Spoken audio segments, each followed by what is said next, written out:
Hey guys, welcome to the channel, and if you're new here, please consider subscribing. And today we're going to be reviewing another specialized pump over here, and this time it's the Airtool Switch Sport. And you're probably thinking, how many pumps can a person actually own? Well, it looks like in my case not enough, so let's do this thing.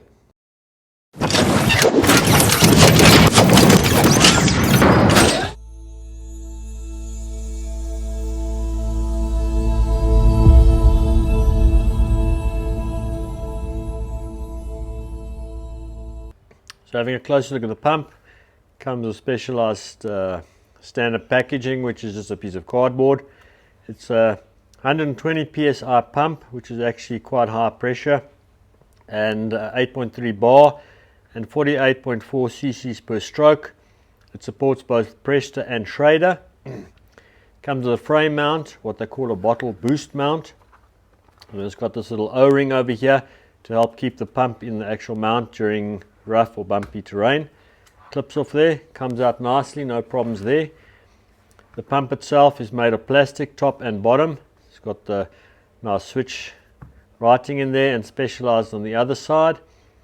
It's got what they call a hitter valve, which is this over here, and that supports both Presta and Schrader without having to take this thing apart. You just clip it on the valve, raise the lever, and then you're good to pump over there. And this is normally found on floor pumps. They normally have this type of situation.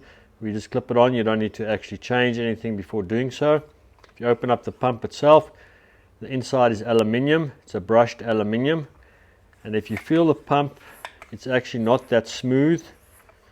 It's I'd say it's got a cheapish feel to it, especially down at the bottom here. It's very, very rough, and then it's got a little notch over there and one on the inside, which allows you to clip the pump together so it will not come apart when it's on the bike. And if we have a look at how much the pump weighs,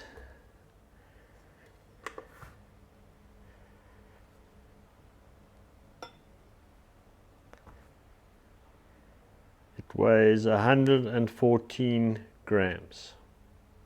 Now if you have to compare this pump to the other pump I did, that mini mountain bike pump, and I'll leave the link to this video above. This pump, as you can see, is obviously a lot smaller, but this pump here, this is aluminium, this is aluminium, this is plastic, that's aluminium, and this has actually got a much higher quality feel to it, and this will obviously fit in your back pocket or jersey pocket a lot easier than this pump will. But at the end of the day, we'll have to see with the performance to see which one's actually going to outperform the other one. And the interesting thing about this pump is that this is 48.4 cc's per stroke, and this one at the bottom here is 55 cc's per stroke. So in fact, it's actually not that much different. But the thing that interests me about this pump is that it can go to 120 psi. So it's double the psi of this pump to this pump. So obviously this is more for, you can use for road bikes and mountain bikes, whereas this is basically only for mountain bikes. So let's have a look at the pump and let's see how it performs. Okay, to start, I've let all the air out this tire. It's completely flat. In fact, it's so flat that my gauge that I'm going to use here, and I can leave a link to this gauge in the top here, and it's so flat that it doesn't even measure that there is any air whatsoever in there. So to actually connect the pump, we just take the pump, press it on the valve like so, and then lift the lever, and there we go, it's fastened. So this test is open to a lot of criticism. It's a 29-inch wheel over here, mountain bike. I've got the pump connected as you've seen. I'll now pump it up to 18 psi. I will have to stop every now and again just to check the pressure, but I'll obviously try go as long as possible and try, till I think it's the correct actual pressure. And the main thing here is not obviously how fast it pumps up, but how easy or the perceived effort I feel that it takes to pump the tire up, because it doesn't help that you almost kill yourself while trying to pump the tire up. You're not going to be able to jump back on the bike and then complete a race if that's the situation. So obviously we're looking for the pump that'll pump a tire up the quickest with the least amount of effort. So let's see what this does, seeing as it goes up to 120 psi. I'm expecting it actually to be a lot easier to pump than that mini mountain bike pump, which is obviously a much higher quality pump, I think. So let's start this activity. Just get a proper grip over here, which is not always that easy. Okay.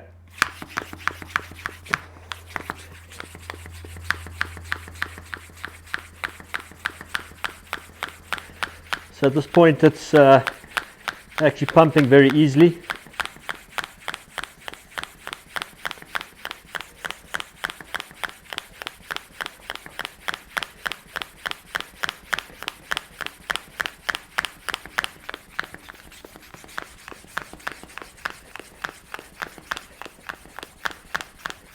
Okay, it's getting a bit harder now.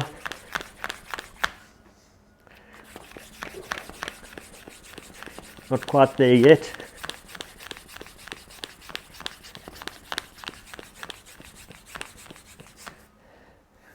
Quickly check.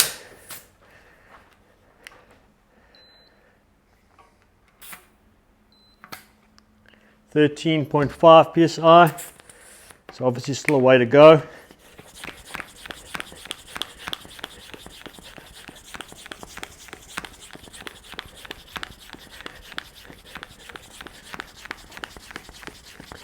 It's really getting hard now.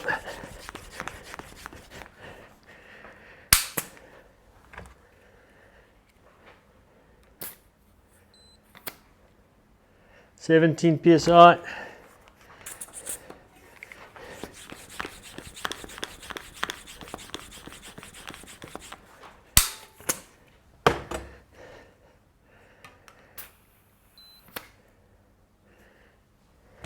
(13.5).